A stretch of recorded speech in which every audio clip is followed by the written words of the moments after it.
भाई यहाँ पर आपके सामने मौजूद हैं, मैं उनके लिए आप सबसे ये कहूंगा कि अपने पैदा किए सूरज की दुआएं मांगो, अपने पैदा किए सूरज की दुआएं मांगो, भीख मांगी हुई किरणों का भरोसा क्या है। जनाब असदुद्दीन ओवैसी साहब, देखो देखो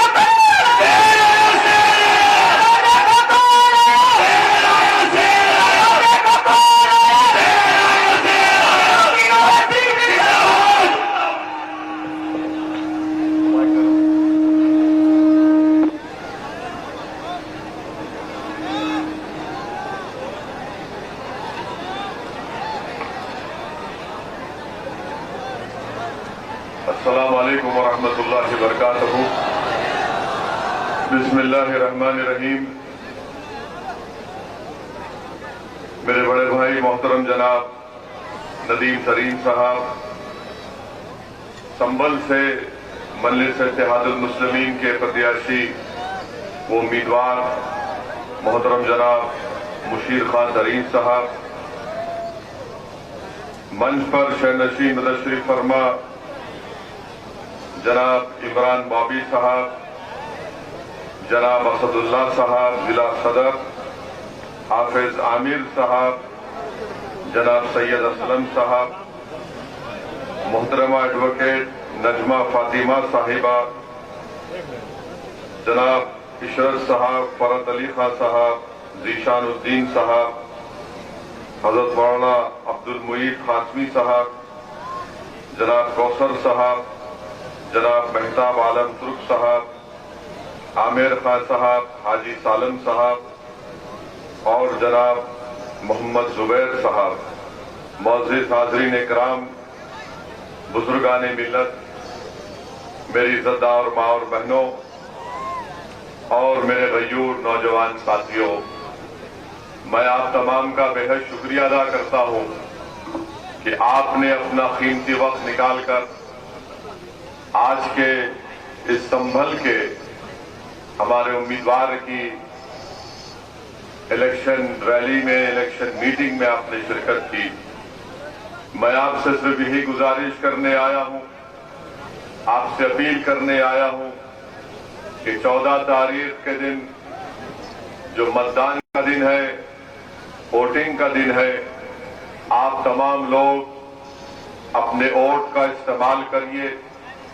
बड़ी तादाद में सुबह के अवलीन वक्त में अपने घर से निकलकर जनाब मुशीर साहब के हक में अपना वोट देकर आप अपने सियासी शऊर को कामयाब करिए, अपने इत्तेहाद को कामयाब करिए और हिस्सेदारी की इस लड़ाई में आप अपने वोट के जरिए अपना हिस्सा हासिल करिए। मैं शुक्रगुजार हूं मेरे जमात के जिम्मेदारों का और उनसे भी अपील करूंगा कि अब जो चंद दिन हमारे पास बाकी है, मेरी अपील है कि तमाम जमात के जिम्मेदारान जनाब मुशीर तरीन साहब के साथ पहले से ज्यादा और वक्त लगाएं ताकि इंशाअल्लाह संभल की आवाम उनको इस बार यहां से अपना एक नया विधायक के तौर पर उनको कामयाब और कामरान कर सके। मेरी संभल की जनता से और आवाम से अपील है कि आप जानते हैं कि मजलिस इत्तेहादुल मुस्लिमीन भागीदारी परिवर्तन मोर्चा का हिस्सा है, जिसमें बाबू सिंह कुशवाहा साहब की जन अधिकार पार्टी और दूसरा अति पिछड़ा समाज की मुख्तलिफ पॉलिटिकल सियासी पार्टियां हैं। अगर उत्तर प्रदेश की जनता हमको अपनी दुआओं से और अपने आशीर्वाद से नवाजती है तो इंशाअल्लाह ताला उत्तर प्रदेश का मुख्यमंत्री जनाब बाबू सिंह कुशवाहा रहेंगे। हमने ये भी तय किया कि इंशाअल्लाह ताला 5 साल में एक डिप्टी सीएम अल्पसंख्यक समाज के मुसलमान रहेंगे और 2 अति पिछड़ा समाज के रहेंगे, क्योंकि हमारा मानना यह है कि सामाजिक न्याय की बात सिर्फ जबानी फर्ज नहीं होनी चाहिए, उसको अगर अमली जामेनामा पहनाना है तो ये जो फैसला लिया गया है भागीदारी परिवर्तन मोर्चा की तरफ से, इसीलिए लिया गया है कि सामाजिक न्याय हकीकी मानों में उसको शक्ल दी जा सके। मैं आपसे यह भी अपील करने आया हूं कि आपने बरसों मुख्तलिफ सियासी पार्टियों का साथ दिया, मगर आपको संभल की आवाम को इसका क्या फायदा मिला। आज आप जानते हैं कि यहां पर डिस्ट्रिक्ट हेडक्वार्टर यहां से 15 किलोमीटर दूर बना दिया गया, आपको तकलीफ होती है।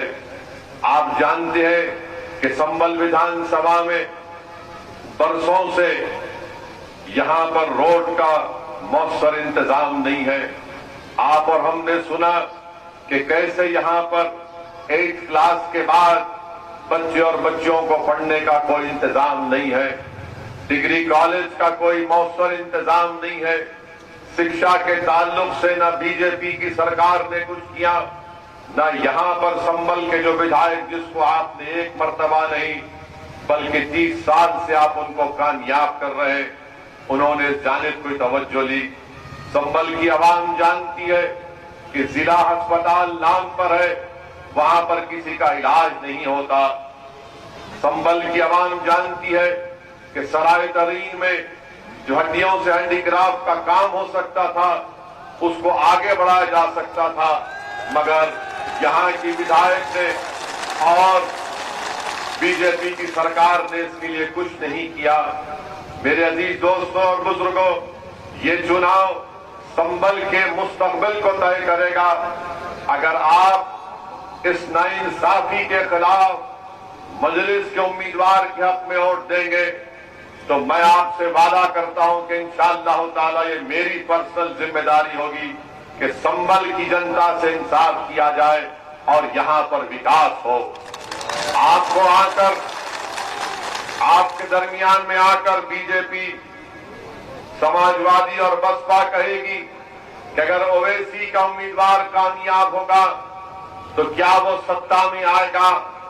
मैं उनको ये जवाब दे रहा हूं कि बताओ, आपने यहां से सपा के जो मौजूदा विधायक हैं आली जनाब नवाब साहब को कामयाब किया। क्या नवाब साहब जब अखिलेश मुख्यमंत्री थे तो क्या नवाब साहब को तौफीक नहीं हुई कि संभल में विकास का काम करवाया जाए? क्या यहां पर नवाब साहब को ये नहीं मालूम था कि जब समाजवादी पार्टी डॉक्टर मनमोहन सिंह सरकार की तायीद कर रही थी तो क्या उन्होंने संभल में रेलवे स्टेशन में किस काम का है? वो तो म्यूजियम बना हुआ है, ना ट्रेन निकलती है ना वहां से कोई जाती है। नवाब साहब ने क्या किया फिर? नवाब साहब तो मंत्री तो जरूर बन गए। मैं ये पूछना चाह रहा हूं नवाब साहब से, क्या अखिलेश ने आपसे ये कहा था कि मंत्री बनना पसंद है या संभल का विकास कराना पसंद है तुमको? तो क्या नवाब साहब ने कहा? तो जाहिर जरूर नवाब साहब ने अखिलेश को कहा होगा कि भैया जी हमको मंत्री बना दीजिए, ये पिता हुआ कहां जाएगा, आपको ही वोट देगा। ये नवाब साहब ने उनको अखिलेश को बताया होगा, ये कहा जाएगा अल्पसंख्यक समाज का मुसलमान, ये तो हमारा कैदी है, इसके मुकद्दर में सिर्फ गरीबी खाना है, इसकी जबान पर संभल का विकास नहीं आएगा, बल्कि इसकी जबान पर सिर्फ यही नारा आएगा कि भैया जी तुझ पे जवानी कुर्बान। कब तक जवानी कुर्बान करेंगे संभल के नौजवानों? क्या तुमको संभल की तरक्की से कोई मतलब नहीं है? मैं यहां पर हमारी इज्जतदार मां और बहनों से अपील कर रहा हूं, क्या आपको पसंद नहीं है कि आपकी बेटी एक स्कूल को जाए, एक कॉलेज को जाए और इल्म के जेवर से आरास्ता हो जाए? मगर आपने इनको वोट दिया जो 6-6 मर्तबा के विधायक बने, मगर कोई विकास का काम दिखाने के लिए इनके पास कोई चीज नहीं है। मगर आज मैं आपसे कह रहा हूं कि आप डर कर वोट मत दीजिए, आप डर की बुनियाद पर वोट मत दीजिए। समाजवादी पार्टी और बसपा ये जानती है कि आपको डराया जाए, डर के नाम पर वोट हासिल किया जाए, और जब डर के नाम पर आप वोट दे देते हैं तो संभल का विकास कभी नहीं होगा। अगर आज ओवैसी आपके दरमियान में आकर हमारी इज्जतदार मां और बहनों से अपील कर रहा है, नौजवानों से अपील कर रहा है, यहां के बुजुर्गों से अपील कर रहा है, अगर आप उम्मीद के नाम पर वोट देना चाहते हैं तो मजलिस के हक में पतन के निशान पर बटन दबाकर आप कामयाब करिए। उम्मीद अगर आपकी बाकी रहेगी तो इंशाअल्लाह ताला संभल का विकास होगा। अगर सिर्फ डर के नाम पर वोट देंगे तो याद रखिए कभी संभल का विकास नहीं होगा। इसी तरह आपको डराया जाएगा और इसी तरह आपको लूट डाला जाएगा, इसी तरह आपको कुचला जाएगा, इसी तरह बच्चों की तालीम तर्क हो जाएगी, इसी तरह गरीब अस्पताल नहीं होने की बिना पर सिसक कर मर जाएगा। आप बताइए, यहां पर बस का डिपो है, क्या ये बात सच नहीं है कि अगर पानी पड़ जाता है तो बस का डिपो पानी में डूब जाता है? क्या ये सच नहीं है? अच्छा, संभल में किसका विकास हो रहा है? संभल में किसका विकास हो रहा है? संभल में सिर्फ एक ही आदमी का विकास हो रहा है, नवाब साहब का। नवाब साहब का कोल्ड स्टोरेज ऊंचा जा रहा है, नवाब साहब का सिरिंज का मैन्युफैक्चरिंग बिजनेस दौड़ रहा है और संभल की जनता वही गरीब पिस रही है पानी के लिए, शिक्षा के लिए, अस्पताल के लिए, सराय तरीन में हड्डियों के हैंडीक्राफ्ट के प्रमोशन के लिए, मगर नवाब साहब को इसकी फिक्र नहीं है। नवाब साहब को इसकी फिक्र नहीं है। नवाब साहब अखिलेश को जाकर ये बात समझा चुके कि भैया जी संभल की जनता को सिर्फ डरा करो, हासिल करो और वो आंख बंद करके आपको वोट भी देंगे। जब आप आएंगे तो दरी भी बिछाएंगे आपके लिए और नारा लगाएंगे आपके लिए कि हमारी जवानी तुझ पर कुर्बान। मेरे अजीज दोस्तों और बुजुर्गों, मैं आपसे अपील करने आया हूं कि अब हम दरी नहीं बिछाएंगे इंशाअल्लाह ताला। आपने 30 साल दरी बिछाई, अब दरी नहीं बिछाएंगे, अब दरी नहीं बिछाएंगे। और जो बीजेपी वाले कहते हैं कि नून खाएंगे उनको जिताएंगे, ये सपा वाले कहते हैं कि भैया तुझ पे जवानी कुर्बान, तुझको जिताएंगे। अब मजलिस ये कहती है कि ना नून खाएंगे, ना दरी बिछाएंगे और पतन को जिताएंगे इंशाअल्लाह ताला। मैं शुक्रगुजार हूं आपका कि 2017 में आपने करीब 60,000 के करीब वोट मजलिस के उम्मीदवार को दिए थे। क्या ये बात सच नहीं है संभल की जनता कि ओबीसी का सर्टिफिकेट जो जोजा बरादरी को मिलता था, नवाब साहब ने उसको बंद नहीं करवाया? क्या ये बात सच नहीं है? आप सोचो इस पर। ओबीसी का सर्टिफिकेट जोजा बरादरी को मिलता था तो नवाब साहब को तकलीफ हो गई अंदर से, ये तरक्की कर रहा है तो मेरा क्या होगा? तो नवाब साहब ने कहा कि जोजा बरादरी को सर्टिफिकेट नहीं मिलना चाहिए, जितना विकास होगा सिर्फ मेरा होगा और मेरे परिवार का होगा। मेरे अजीज दोस्तों और बुजुर्गों, पहचानिए जो आपके दरमियान में सादुद्दीन कोपेक को पहचानो, आप कोपेक को पहचानो। अगर तुम पहचान लोगे तो तुम मजलिस के उम्मीदवार के हक में अपने वोट का इस्तेमाल करोगे। मेरे अजीज दोस्तों और बुजुर्गों, क्या आपने देखा कि नवाब साहब ने CAA के प्रोटेस्ट में शहरोज उस्मानी और बिलाल पाशा, शहरोज उस्मानी संभल का 22 साल का नौजवान, बिलाल पाशा 31 साल का नौजवान, क्या आपने सुना कि अखिलेश ने कभी उनके घर को जाकर शहरोज और बिलाल से पुरसा दिया? क्या कभी नहीं? क्या कभी नवाब साहब ने उत्तर प्रदेश की विधानसभा में शहरोज और बिलाल का जिक्र किया? तुमने सुना नवाब की जबान से उत्तर प्रदेश की विधानसभा में जिस बच्चे को उत्तर प्रदेश की सरकार ने गोली मारकर शहीद कर दिया, क्या नवाब साहब ने उसके इंसाफ का मुतालबा किया उत्तर प्रदेश की विधानसभा में? तो क्या आप उन लोगों को वोट देंगे जो मरने वालों का जिक्र नहीं करना चाहते उत्तर प्रदेश की विधानसभा में? क्या तुम्हारी जबानें बंद क्यों है नवाब? बताओ। बच्चे मर गए CAA के प्रोटेस्ट में, मगर तुम्हारी जबान पर शहरोज और बिलाल पाठा का नाम नहीं आता। अरे तुम्हारा कलमा तो भैया बन चुका है नाइंसाफी के खिलाफ आवाज बुलंद करना। तुमने उसको अपनी आदत बना ली है। मेरे अजीज दोस्तों और बुजुर्गों, याद रखिए, इसीलिए मैं आपसे अपील करने आया हूं कि मजलिस के उम्मीदवार को कामयाब करो। जब उत्तर प्रदेश की विधानसभा में मजलिस का नुमाइंदा कामयाब होकर अल्लाह के फजल से आपकी दुआओं से जाएगा, तो उसकी जबान पर कोई रोक टोक नहीं होगी। अगर अल्लाह ने यहां से हमारे मुशीर साहब को कामयाब किया, तो मैं आपके दरमियान में खड़े होकर इस बात को कह रहा हूं कि मुशीर साहब उत्तर प्रदेश की विधानसभा में आपके नाइंसाफी और आपके हक के लिए पुकारेंगे, लड़ेंगे और ऐसी दीवानगी का मुजाहरा करेंगे कि लोग कहेंगे कि संबल से कौन शेर आ गया उत्तर प्रदेश की विधानसभा में।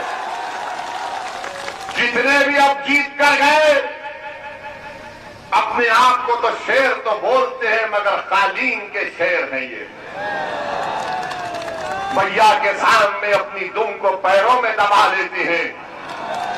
बताओ नवाब, क्या ये बात सच नहीं है? क्या ये बात सच नहीं है कि आज से 25 दिन पहले जब आप अपने पार्टी के दफ्तर में गए, तो आप पुकार रहे थे अध्यक्ष जी, अध्यक्ष जी और अध्यक्ष जी बेटा तू। जब तुम्हारी वहां पर इज्जत नहीं है, तो संभल की जनता का विकास कहां से होगा? मेरे अजीज दोस्तों और बुजुर्गों, 6 मरतबा का विधायक आपने उनको कामयाब किया। अब आपको एक अच्छा और नया फैसला लेने की जरूरत है। आपको एक इनकलाबी कदम उठाना पड़ेगा। और मैं आपको एक और बात बताता हूं, ये विधानसभा के चुनाव इस बात को तय करेंगे कि 2024 में कौन पार्लियामेंट का इलेक्शन लड़ेगा।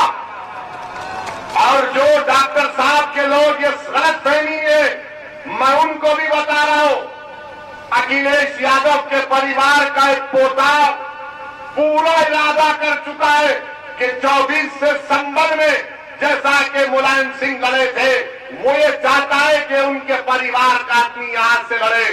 इसीलिए फैसला सही करो, ताकि तुमको 2 साल के बाद शर्मिंदगी ना उठाना पड़े। मेरी बात को याद रखो, लिख कर रख लो, लिख कर रख लो। मेरी इस बात पर सच साबित होगी 2024 में। मैं भी इंतजार करूंगा 24 का इंशाअल्लाह ताला। ये लड़ाई सिर्फ विधानसभा की नहीं है, ये लड़ाई सिर्फ 24 की लड़ाई नहीं है, ये लड़ाई सिर्फ 27 की लड़ाई नहीं है, ये लड़ाई सिर्फ 29 की लड़ाई नहीं है, ये लड़ाई 2034 की लड़ाई नहीं है, बल्कि ओवैसी तुम्हारे दरमियान में कहकर पूरे जिम्मेदारी के साथ मैं कह रहा हूं, मैं जब तक जिंदा रहूंगा संभल की और उत्तर प्रदेश के मजलूमों की बात करूंगा। मैं जब इस दुनिया से जाऊंगा जरूर, हम सब जाएंगे, हम सब फना होने के लिए आए, हम सब मट्टी की ग़िज़ा बनेंगे। मैं चले भी जाऊंगा तो मेरी ऐन ख्वाहिश ये है कि संभल में इंशाअल्लाह ताला मुझसे काबिल 1 नहीं 2 नहीं बल्कि हजारों की तादाद में लोग खड़े हो जाएंगे और हक के लिए लड़ते रहेंगे इंशाअल्लाह ताला। ये हमारी लड़ाई, ये सिर्फ विधानसभा की लड़ाई नहीं है। मंजिल बहुत दूर है, मैं जानता हूं मुश्किल सफर रहेगा, मैं जानता हूं कि खाक और खून के दरियाओं से गुजरना पड़ेगा। मेरी जिंदगी किसी महलात से मैं चलकर नहीं आया हूं उत्तर प्रदेश को, मैं चमन पर टहल कर उत्तर प्रदेश को नहीं आया हूं, मैं भी जेल को गया हूं, मैंने भी पुलिस की लाठियां खाई है। एक नहीं, पुलिस कितनी लाठियां खाई कि मेरे सर पर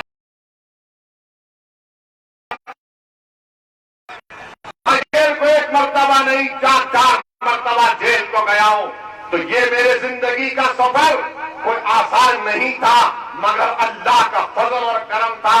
तो अल्लाह ने हर सफर में बावजूद मुश्किलात के अल्लाह ने आसानी पैदा कर दी अपने फजल से, आपकी दुआओं से।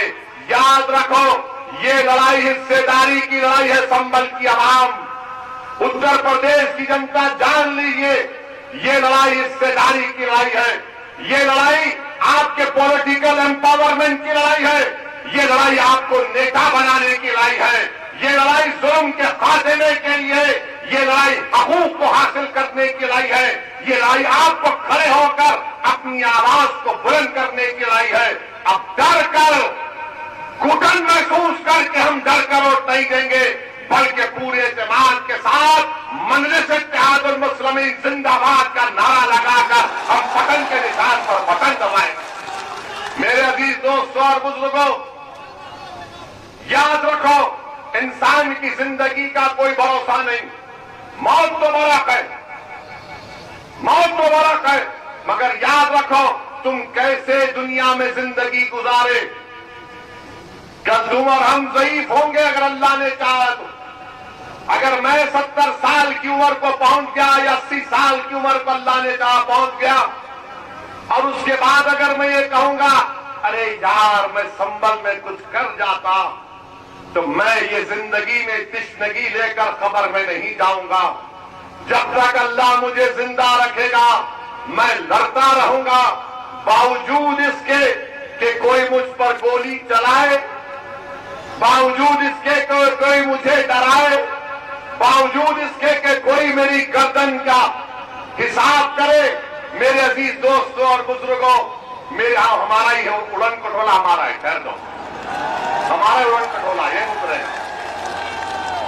जा रहे हैं, यहां से असमोली जा रहे हैं और परसों फिर संभल को आएंगे।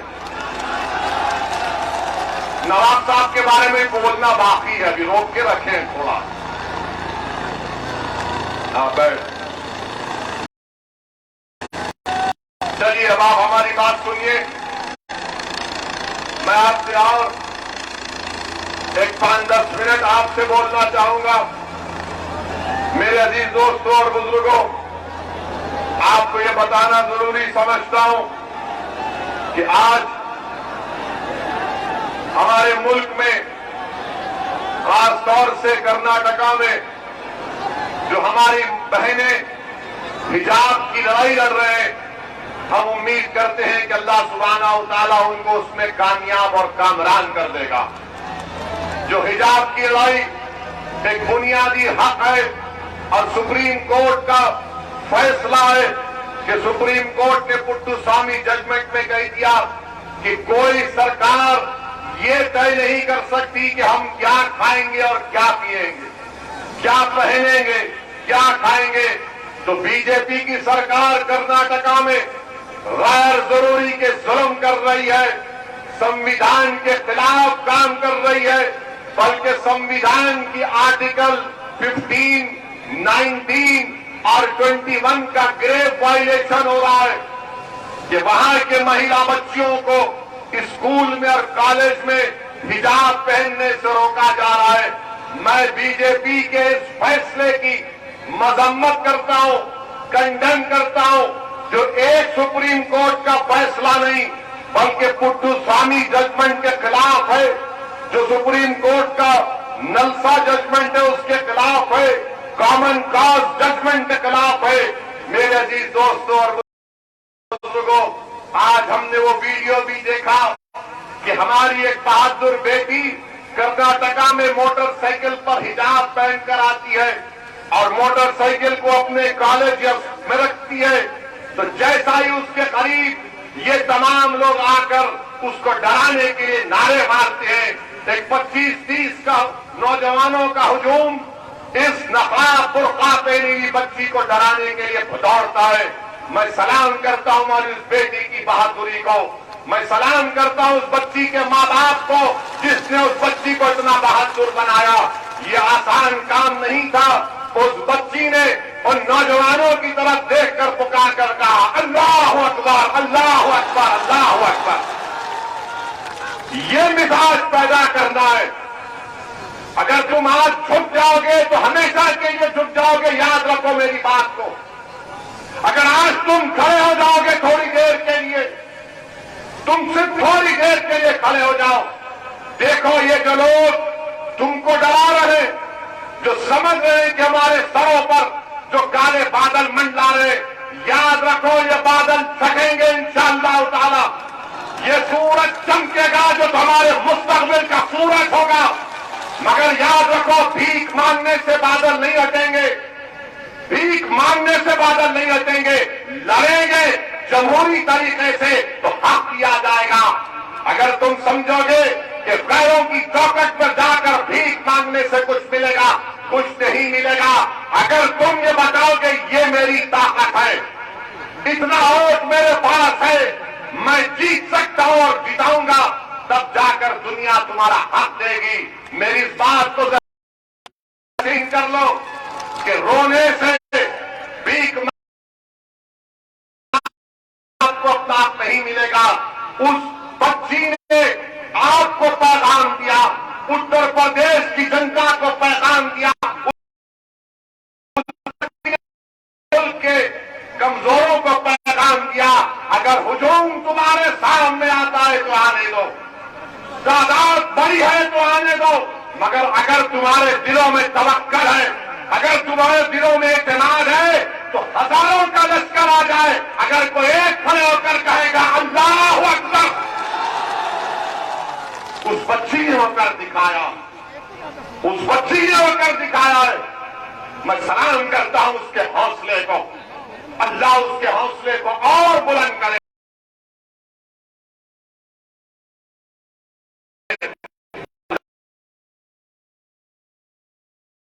पैदा करे कि अगर कोई हमारे किसी भी मजहब की या बिरादरी की बच्ची हो तो बच्ची ठहर जाए अपने आप के।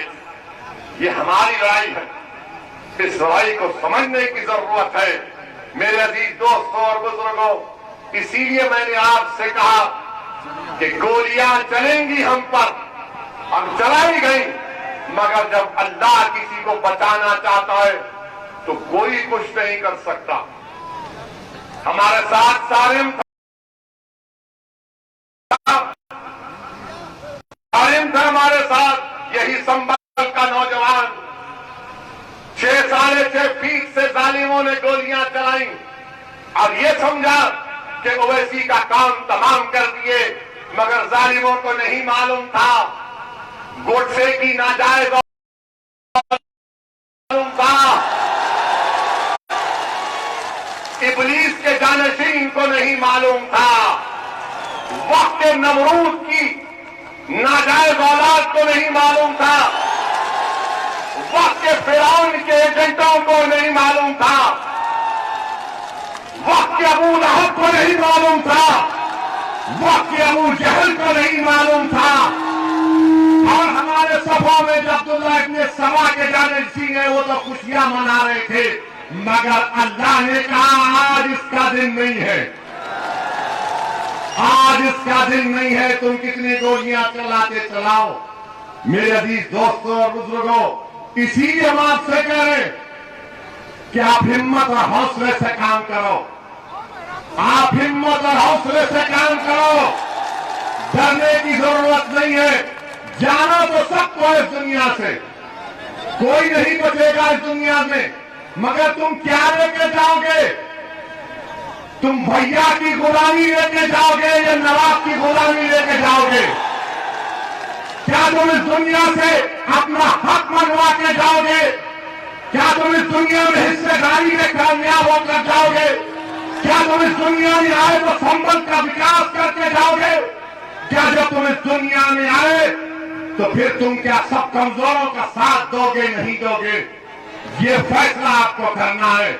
मैं आपके सामने आकर जज्बात में लाने की कोशिश नहीं कर रहा हूं। मैं ये नहीं कह रहा हूं कि मुझे इस वाक़े के ऊपर वोट दो। मैं तो ये कह रहा हूं कि मैं मरने तैयार हूं इन चीजों के लिए, मगर मैं ये चाहता हूं कि मैं मर भी जाऊं, तुम इस लड़ाई को जारी रखो, तुम इस लड़ाई को जारी रखो।